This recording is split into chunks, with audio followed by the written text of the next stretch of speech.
Nice outfit.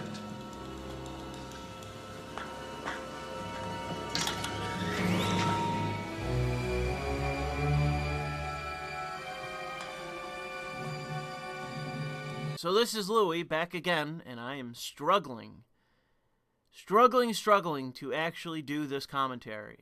I don't know if I overslept. I don't know if this coffee hasn't kicked in.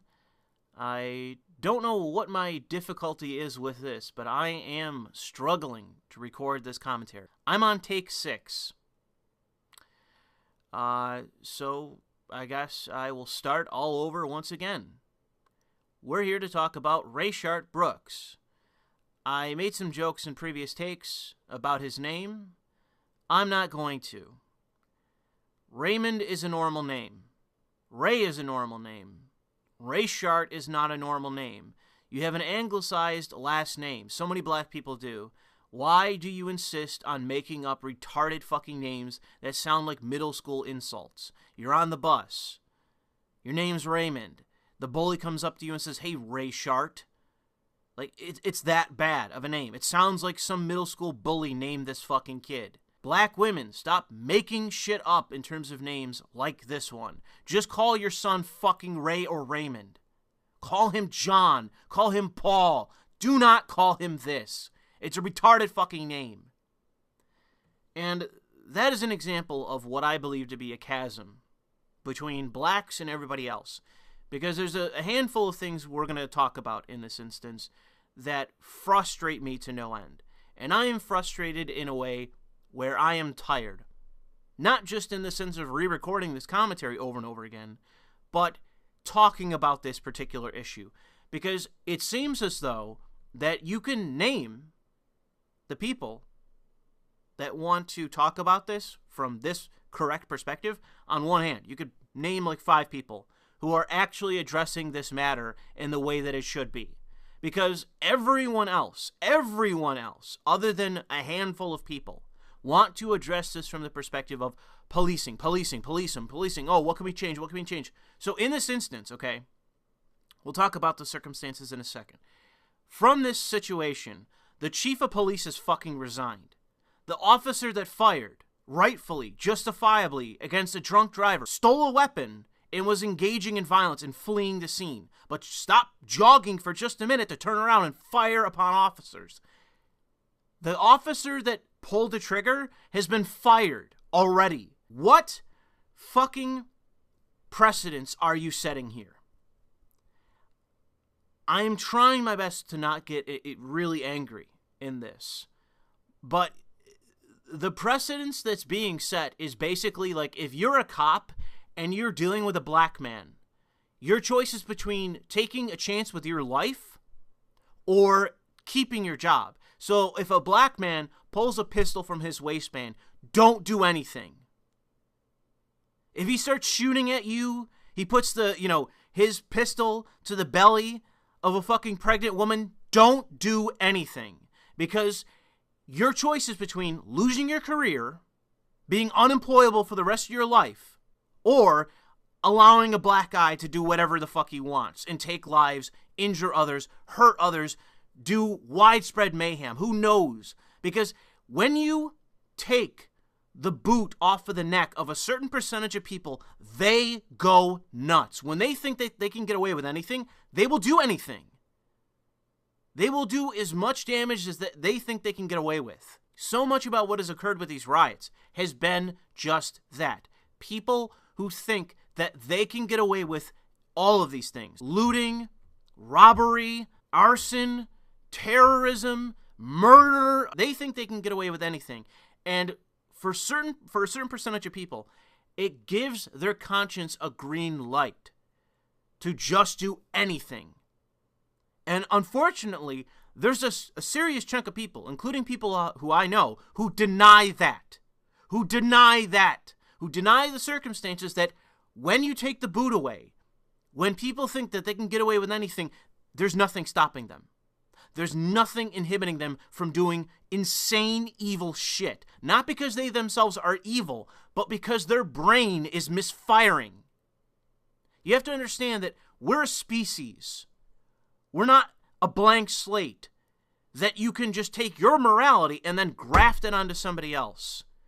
We aren't like that as a species. Force and authority is necessary, not for good people like me, who if the police weren't here, I wouldn't need them. Because I'm not going to do anything bad. I'm not going to do anything evil. The worst I'm going to do is probably speed. That's the worst thing that you can expect from me. But from a lot of people, you can expect many things that are worse than that, where they're violating other people's rights, not just their property rights.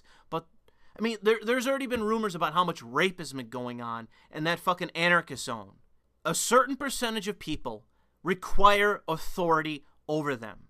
And if we're going to be in the situation where God is dead, such as it is, as it relates to that concept, that I think holds true, even though Christians misunderstand it and get all fucking pissy about it, they fundamentally don't understand what that's actually arguing. Because of that circumstance here in the Western world, if we're not going to have the fear of God, then it requires the fear of authority, the fear of a man with a badge having the ability to jail you or kill you with the permission of all of us. I'm going to move from that because I really think that that is just one of the things that ultimately doesn't even need to be said. You either understand that or you are fucking retarded. And unfortunately, I know a couple people that are fucking retarded who disagree with that concept, that truism about our species, that authority is necessary, force is necessary, that it isn't just a matter of these people are evil, it is that they require some authority over them to stop them from doing evil. I have the correct kind of brain chemistry and or upbringing to not require authority over me. I don't need it. Because if given a choice between, let's say, robbing a store and getting away with it, thinking to myself, I know if I rob this store, I could get away with it. Should I rob the store? My conscience clicks in and goes, no, don't. That's evil. That's wrong. Who knows who owns that business? You're going to rob them? Who knows if they have insurance or anything? Who knows if they're down to their last paycheck? You know, they're down to their last $5 in their savings, or their checking, rather. Who knows what their circumstances are? Don't rob them. That's wrong. I have the correct thinking. But so many people, a certain percentage, don't have that. And that's why we require a man with a badge and a gun. All societies have required that for thousands of fucking years. Fuck your blank slate theory. Fuck you. Fuck your utopianism.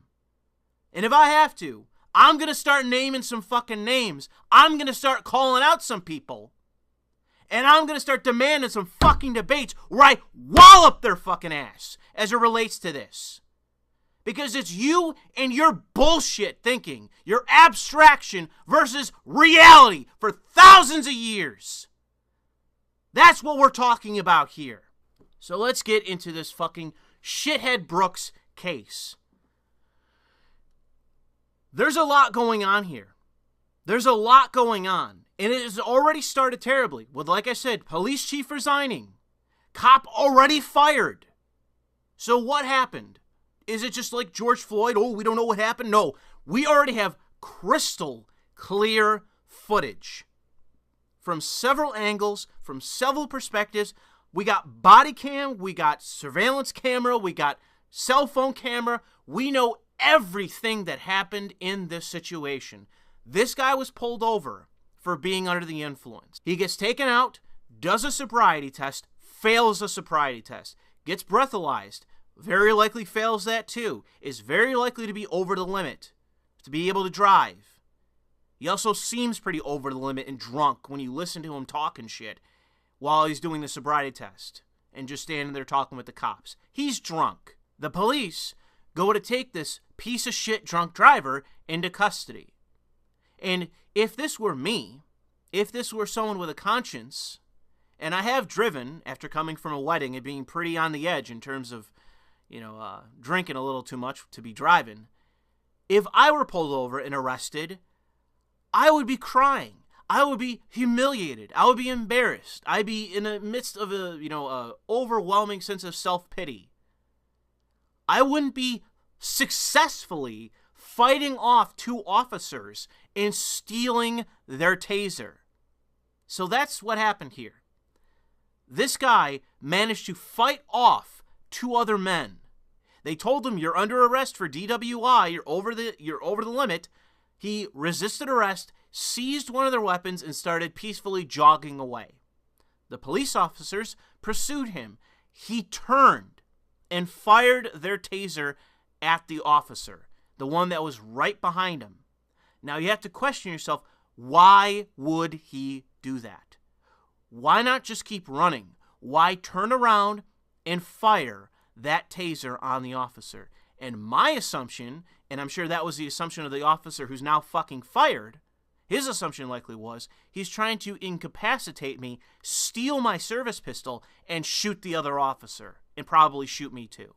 Because he's already willing to engage in a hell of a lot of violence to get away from this, going to the drunk tank and losing his license probably.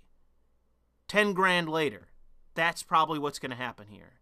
So to avoid that, this guy is willing to not only fight us, run away, but also engage us with one of our own weapons to try to incapacitate us. This officer, after seeing this happen, pulls his weapon, fires, it says 3 times, kills the guy. So shithead Brooks is now dead. As a result of what? Of police brutality? Blah, blah, blah. No, his actions. Nothing but that. His actions. I am frustrated. I am sick of everyone. So many people skirting around the fact that this is the problem. This is the problem with this case, and this is the problem with George Floyd's case. This is the problem. The willingness to engage in violence. The willingness to resist arrest. The willingness to flout the law. Why are so many black people unable to do anything that is not abnormal? To do anything that is not deviant in any level? Like I said, I've left a wedding where I was kind of tipsy. I was pretty buzzed and I drove home. It was probably very reckless of me, irresponsible of me. I don't know if I was over the limit or not. But it was stupid and risky and I shouldn't have done it. And I learned from that mistake. And when my parents realized what I had just did, they both lectured me. And my mother still doesn't fucking let me live it down that I did that, even today. It's like fucking the other week that she reminded me of that and was guilt-tripping me about that. But with that example, had I been pulled over, I would have never in a million years fought with an officer trying to lawfully take me into custody because he believes that I'm under the influence, that I'm too inebriated to drive, so he arrests me. I cannot imagine fighting an officer over that. Ever. Ever. So this is the issue. Why is it that so many black people find it completely justified morally, find it completely justified within their own conscience to take actions such as this against officers? Why? What is wrong with them that when they are being lawfully taken into custody for a crime that they have committed, that this is their reaction? That they get themselves killed rather than be taken into custody when guilty of a crime. This is the problem. This is the situation that we have to deal with, that we have to address, that needs to be discussed. It isn't the officers. You can fire the whole fucking precinct, fire every cop in America, fire them all. This situation isn't going to change. And so there have been protests.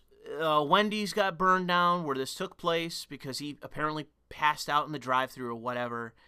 And I still see people, even those ostensibly on the right, who are like, oh, passing out at a drive-thru is now a death sentence. It's just like, I don't even understand how you and I can be of the same species. I don't understand how that you can fundamentally misunderstand the moral situation here, which is the fact that these officers are perfectly justified in their actions, and that every immoral action taken here was by this guy. Rayshard Brooks is utterly in the wrong. Lawfully, morally, every fucking conceivable way that you can come up with it. He was in the wrong. That's the only way it's a death sentence, when you choose to engage in violence against those that are sanctioned by the law, by the state, by us, the citizens, to take life. They're the only ones, you fucking asshole. The other side of this, which is really frustrating to me, is the black solidarity, the race solidarity. No matter what the circumstances, if a black man is getting killed, then it's not justified. And there's so many black activists and black representatives and blah, blah, blah. I'm here to talk about blacks. I'm black. Their message is, no matter what, solidarity, brother. And the fact is that you take that and you show to the other side, you look to the other side, are whites like that? Is there white racial solidarity? Absolutely not. None whatsoever. We're over here squabbling over who's white and who isn't. I'm over here saying the Italians aren't white. They're like, no, we are white. That is the nature of whites. There is no solidarity. You know, it's non-existent. There is no concept of white solidarity among whites. But you take that camera, you pivot it back to the other side, and it is so unbelievable how many black people engage in race solidarity. They don't care what the action is, who this person is, and obviously, not all, obviously. I'm going to get into that in a second here. But this is an aspect of black culture that is terrible. It's evil. This concept of race solidarity, it is fucking evil. This is the whole iceberg. We're now looking right at it, and this is one of the things below the surface that I'm calling out that I fucking can't stand. Because I find it to be incredibly immoral. Because if you ask me, you know, some white officer, let's do the opposite, okay? Black officer kills a white man in the midst of committing a crime, trying to escape, resisting, fighting with officers, engaging in violence, pulling a taser, shooting it at officers, but the races are reversed. White man, black officers. How do I see it? You know, Louis, this white man got killed while fighting officers. What's your response?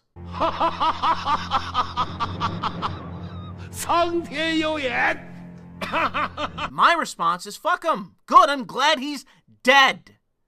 One less piece of shit dreg of society that we have to contend with. Regardless of his color, his pigmentation. I'm glad he's dead. I hate criminals. I hate criminality. It's one of the things about society that frustrates me the most is criminality and criminals. So if a criminal, a violent criminal, dies, I believe that to be a good day. I know it's not going to be good because he has a family, he's somebody's brother, sister, blah, blah, blah, blah. And, you know, the cops, it takes a toll on them, and it does. And so I feel bad for the officers that have to put down that rabid dog that deserved to die. However, removing that, detaching ourselves from that, this guy having a family and friends with blah, blah, blah, and the cops having that toll taken against them for taking that action, I'm sure it does, unless they're total psychopaths. This situation is good for society. Because criminals are evil. Their actions are evil. They are not morally justifiable, and in almost every single circumstance are never justifiable. They get what they deserve. You engage in violence, you violate people's rights, well, your fucking rights are going to get violated. I no longer have to fear you getting out of jail, you being warehoused, and then Going back to doing what you were doing before. I no longer have to fear that. You're dead. Hey, we don't have to deal with your bullshit anymore. All of us productive people, all of us upstanding people, all of us lawful, decent people, civilized people, we don't have to fear you anymore because you are gone. And whether people want to admit that or not, those of us that are decent people, that is how we feel when some criminal piece of shit gets killed. Now I don't have to worry about your drunk driving ass racing around my fucking neighborhood. Running over me, running over little kids, running over old people going out to get their mail, mowing their lawn. We don't have to fear you and your unlawful ass anymore because you're gone. Those that are incapable of being decent in a decent society have no place in it and deserve expulsion, one way or the other. And this is the battle we're in. This is the fight that we are in, is over how we should respond to an unlawful, violent person trying to violate the rights of others, breaking the law, and then going on to violate other people's rights. What should our reaction be? Should it be to paint murals of these fucking pieces of shit? Or should it be to shake the hand of the officers that take care of this problem for us, whether it be temporary or permanent? And I choose to thank those that wear the uniform, wear the badge, and keep these people in the gutter where they belong, regardless of how much horseshit policy you propose. No matter how much you prostrate yourself to blacks, begging them, please stop doing things, stop being violent. They're not going to. They're going to continue doing this. You're not accomplishing anything. This change is only going to come from within, and there is no simple answer. There's no silver bullet here, but it's just a matter of we get to the point where the cries of racism, where all the racial activists, all the racial identity groups, and the activist groups, the NGOs, where finally we reach the point, and I don't even know if that's possible to reach this point anymore. But we get to the point where enough people just say, no, we've had enough. This is not the fault of whites. This is the fault of blacks. And the thing is, too, like, even if that occurs, and the people on the left and the blacks and so on, they go, oh, you're standing as a racial collective against blacks. It's like, yeah, that's what you do. That's what you do. You've been doing this the whole time. You've been doing this for so fucking long. You stand as a racial group. And anytime something happens, such as it is with this guy, this piece of shit criminal, this drunk driver, this guy that violently fights cops, and not just tries to run away, but fires back at officers with their weapons that he stole off of them, you stand with that guy. You stand with him, shoulder to shoulder, and say that he's your brother and that he didn't do anything wrong. You get officers resigning. You get officers fired for lawfully and justifiably killing that piece of shit criminal. You stand by that guy. Why? Because he's the same skin pigmentation as you. You are the evil side. You are the evil people. You are standing with immoral actors, embracing them, painting murals of them, and so on.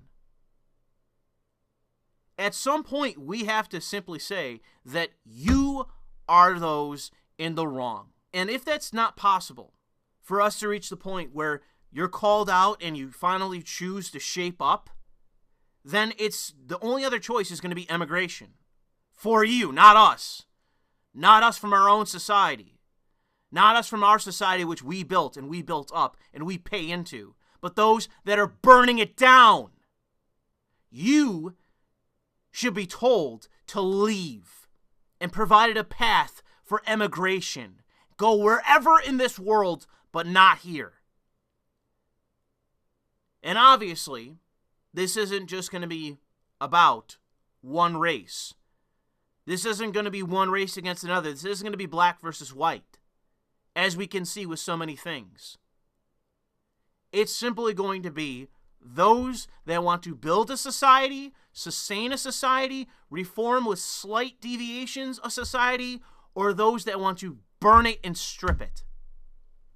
If that is your position, we need to provide you a path of emigration from a decent nation. You can go move somewhere else. You can go live somewhere else. You can go burn other cities to the ground, but not ours. Not the ones that we're paying into, not into the ones that we're building up.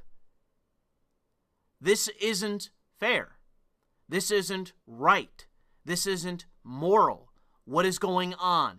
And I am not in the wrong. We are not in the wrong. Those of us choosing to live within the law. Those of us choosing to live a decent life, to be decent people.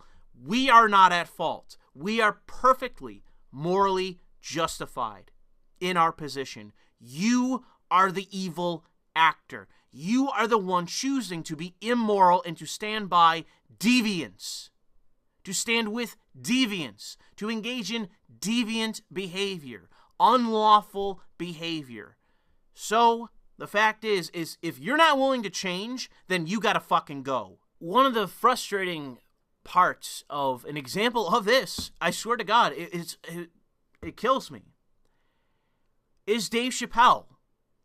Dave Chappelle doing some sort of out-of-the-nowhere stand-up routine where he goes into the topic of being black in America, and it's pretty long and meandering, but at one point, he chooses to go after Candace Owens. And it's like, all right, Dave, Candace Owens is not some galaxy-brained intellectual. She's coming with some pretty simple arguments. So let's get some laughs. Let's get some kind of, genuine criticism of her. And does he do that? I'm not even going to play the video. He goes, fuck her, her pussy stinks, ha ha ha. That's his whole bit on Candace Owens. And I just sit there and listen to Dave, and it's like, Dave, this is nothing more than black solidarity. And yes, it's ironic that you're also speaking against a black woman, Little Miss Coon, I'm sure as you see her. But the fact is that you are the one in the wrong. And an example of how I know that is that you don't have an argument. You don't have any argument for this. You sound like a fucking idiot on stage. It's downright embarrassing. It's yeah, as we've said, pathetic and embarrassing. Pathetic and embarrassing. Those are the two words I think that accurately describe this. It is embarrassing to listen to Dave Chappelle try to meander his way through this serious issue and just stick by the narrative of Black Lives Matter, black solidarity no matter what, racial collectivism, racial identitarianism. Dave, we both know you don't even believe that.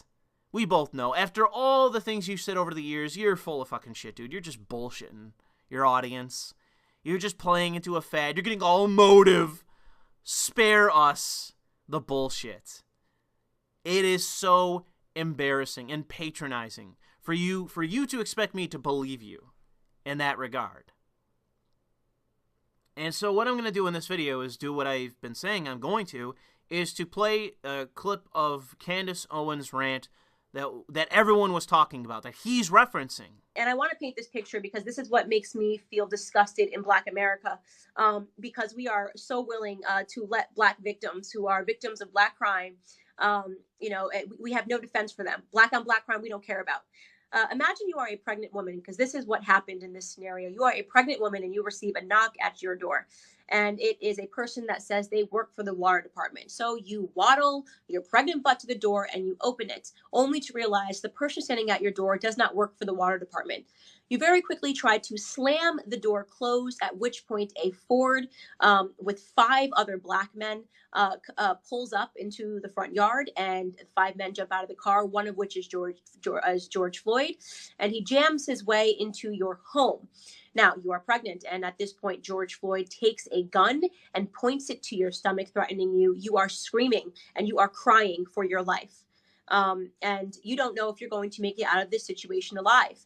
At this point, George Floyd puts you into your living room and instructs his friend who is with him to watch you, his armed friend, to make sure that you don't move from the living room as they ransack your home looking for drugs and money, of which they find neither, but they take your cell phone and some other personal objects of yours.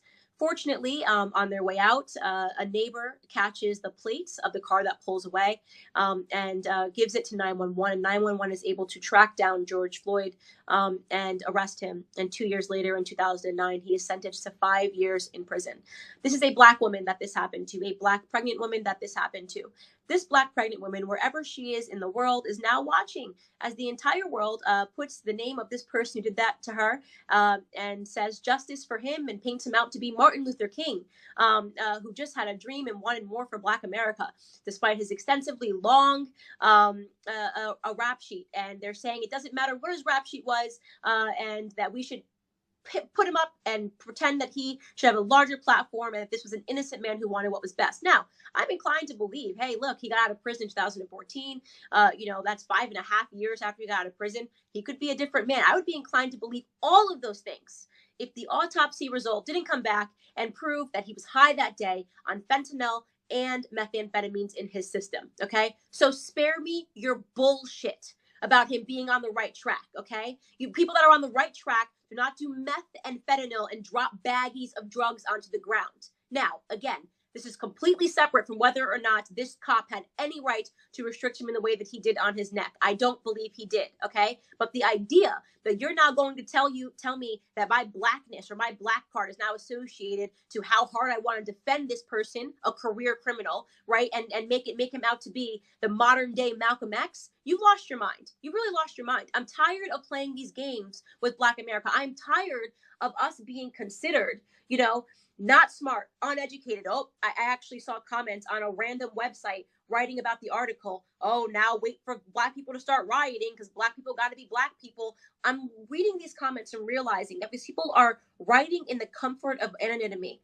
And they're writing that their perception of Black Americans are people that have very little facts and riot and are angry and have no idea about what's actually going on, or basically understanding that the whole concept of racialized police brutality is a myth, okay?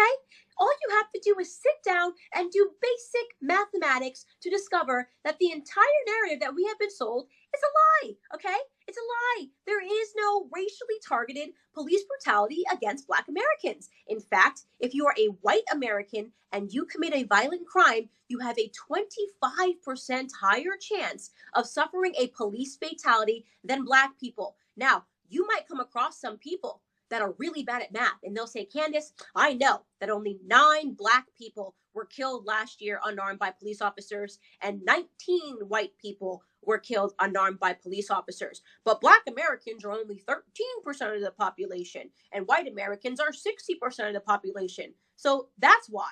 No, that's not how math works. You don't look at the numbers according to how many Black people there are in America and how many white people there are in America, because not all white people commit crimes and not all Black people commit crimes. The numbers you look at is how many police encounters Black people had versus how many police encounters white Americans had. And when you look at those numbers, you will realize that the only thing we're doing disproportionately in this country is committing crimes. Take 2018, for example, right? 13% of the population, Black Americans, accounted for 40% of all of the murders and something like 50% of all violent offenses in the country. That's not normal. We are having more encounters with police, and despite having more encounters with police, white Americans are the ones that are being killed at a higher rate, okay? And Hispanic men at a higher rate. When you take a subset and you look over 100,000 encounters with police and with white Americans versus Black Americans, you will discover that Black Americans have less of a chance of having a fatal incident with police officers. Those are the facts. And I really don't care how those facts make you feel. I know it's so easy today, being a Black person, to take the victim narrative, to believe that we're being brutalized by police officers, to believe that these 9 instances of police brutality that happen per annum are a really big deal, but we should shut up about the thousands of Black Americans that are being killed by other Black Americans, because it doesn't matter, right? It doesn't matter when we kill ourselves. It doesn't matter when we're on drugs. It doesn't matter when we're high. We want the police officers to hold our hands. And if, God forbid, something goes wrong in the midst of a police arrest, We want to riot and we want to burn down our own neighborhoods because that makes so much sense. And we'll ally ourselves with the far left crazy Antifa thugs who know exactly what they're doing, who know exactly who know exactly which group of Americans will be the most responsive and the most emotional. They get a couple of big celebrities to tell you Black Lives Matter, and put up a symbol while they're marching with you because they all think we're stupid. That's the truth. The left thinks we're dumb, okay?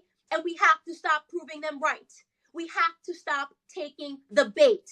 We have to stop accepting a foolish election time narrative that is going to disappear on November 3rd. It's going to be like it never happened. The gap between Philando Castile, who, by the way, was a real victim, who I used my platform to speak out about, right? The gap between Philando Castile and George Floyd is exactly 4 years. What do you think, guys? What do you think this is really about? All they care about is power. That tweet went hyper viral for days. And a lot of these grievance hustlers, race hustlers, were deeply angered by it. And the reason is, it's a solid argument, and they have no response. They have no response but emotive nonsense. And what happened was, eventually, the criticism reached a critical mass to where Candace Owens felt the need to respond to poor George Floyd getting killed by the mean racist officer. She felt the need to respond. So what was her response?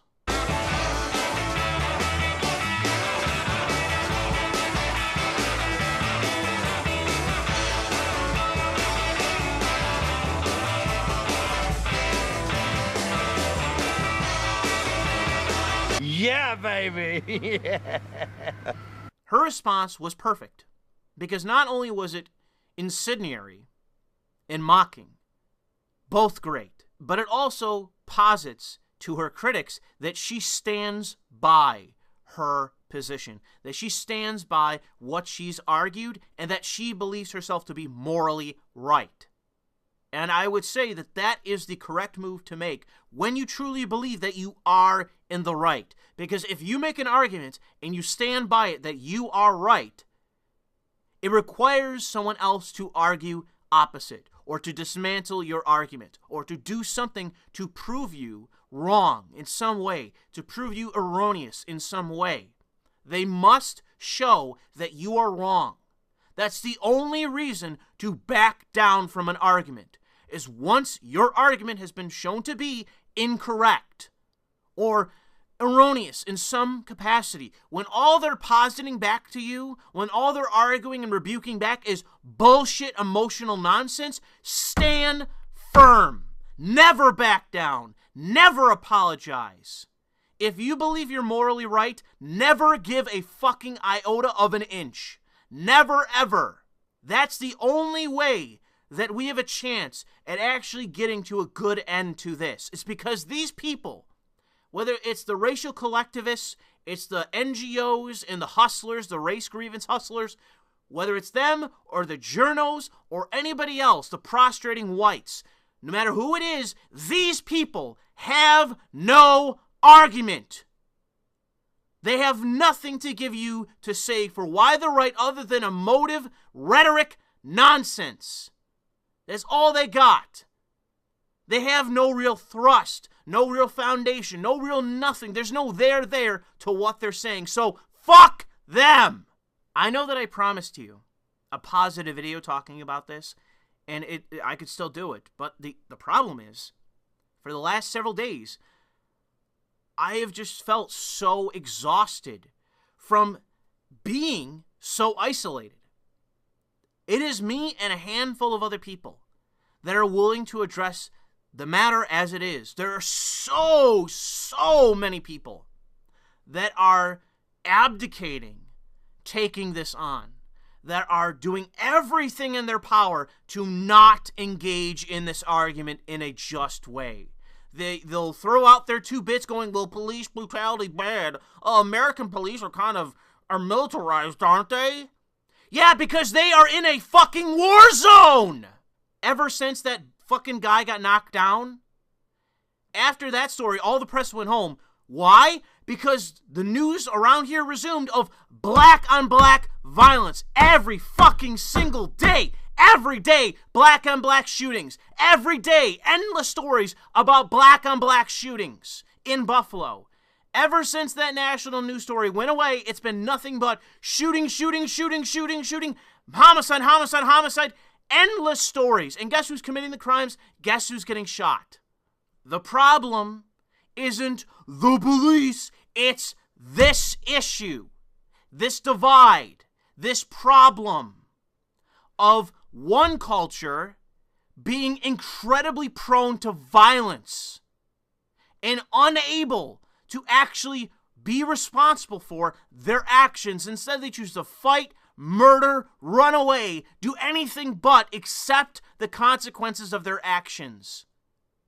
And another culture being terrified to address it. The other culture is a multiracial culture, and it is terrified, it is prostrated, it is unable, it is unwilling to engage in this argument. To simply say, we're not the ones at fault. We're all the colors of the rainbow. We're all lawful citizens who choose to be good.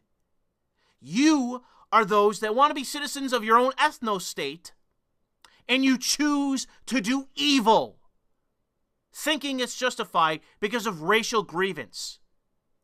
You are wrong. You are immoral. You are doing evil. Not just to us, but also yourselves. There's so much racial solidarity, except for where it counts in the city, where black men are being murdered and murdering each other at higher rates than any other fucking demographic. There's so much solidarity, except where it matters. Except for the largest numbers are concerned, then there's none. Then there's no solidarity, no conversation, no nothing, as it relates to that reality. I'm tired of living in a world of lies and abstraction. I'm sick and tired of it. I live in reality. Reality as it is, not as the fucking academics want it to be. I am tired of living in the world of the real. I'm tired of living in reality as it is, rather than how the academics want it to be, the race hustlers want it to be, all the liars want it to be, all the prostrators want it to be, all the people that are being intellectually dishonest because they know better, but they choose to talk about something else rather than what the situation actually is. Because it entails a more difficult argument, an uncomfortable argument that seemingly there is no fucking solution to. I'm not going to be a liar. I'm not going to be an intellectual coward. I want us to engage in this argument, engage in this discussion, engage in the situation as it is, and to deal with it finally. Because if the answer is going to be, as I said on Twitter, if the answer is going to be, let's just burn down a city every time a black man is justifiably killed by police, we're going to run out of cities. How many cities are there? And compared to how many black men are getting killed because of their own actions, we're going to run out of cities pretty fucking quick. If this is just the new normal of what we can accept.